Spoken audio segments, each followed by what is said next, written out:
இல்ல அம்பேத்கர் மேடைன்றது நூல் வெளியீட்டு விழா. அதுல நீங்க அரசியல் பேசக்கூடாது அப்படின்னு எல்லாருமே சொல்றாங்க. அரசியல் கட்சிக்காரர் தானே வச்சு வெளியிட்டுறீங்க.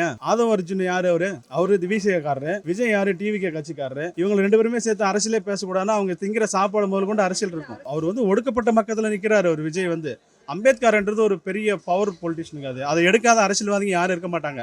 சில பேர் எடுக்க பயந்தாங்க. விஜய் ஸ்ட்ரைட்டா எடுத்துட்டாரு. கொள்கை தலைவரா ஒரு அம்பேத்கரை கொள்கை தலைவரா ஏத்துக்கிட்ட அரசியல் கட்சி எது இருக்கு இதுக்கு முன்ன? நீங்க சொல்லுங்க. இதுக்கு முன்ன எந்த கட்சியுமே கிடையாது. அது ஒன்லி ஃபர்ஸ்ட் கொள்கை தலைவரா நியமிச்சதே விஜய் மட்டும்தான். அம்பேத்கரா இருக்கட்டும், வேலு நாச்சியாரா இருக்கட்டும், அஞ்சலி அம்மாளா இருக்கட்டும், இவங்க எல்லாருமே கொண்டு ஒரு காமராஜரா இருக்கட்டும், இவங்க எல்லாம் கொள்கை தலைவர்னு சொன்ன நடிகர் விஜய் ஒரு ஆள் தான். அப்ப விஜய் என்னன்னா எல்லாத்தையும் சேர்த்து பங்களிப்பா வச்சிருக்காரு. அவ்வளவுதான். இப்போ உங்ககிட்ட ஜாதி இருக்குது, இவங்க பெரியார் மட்டும் பிடிச்சிருப்பாங்க டிஎம்கே. அவங்கள பார்த்தீங்கன்னா எனக்கு பெரியார் வேணும், அண்ணாவை வேணும்னு இருப்பாங்க ஏடிஎம்கே.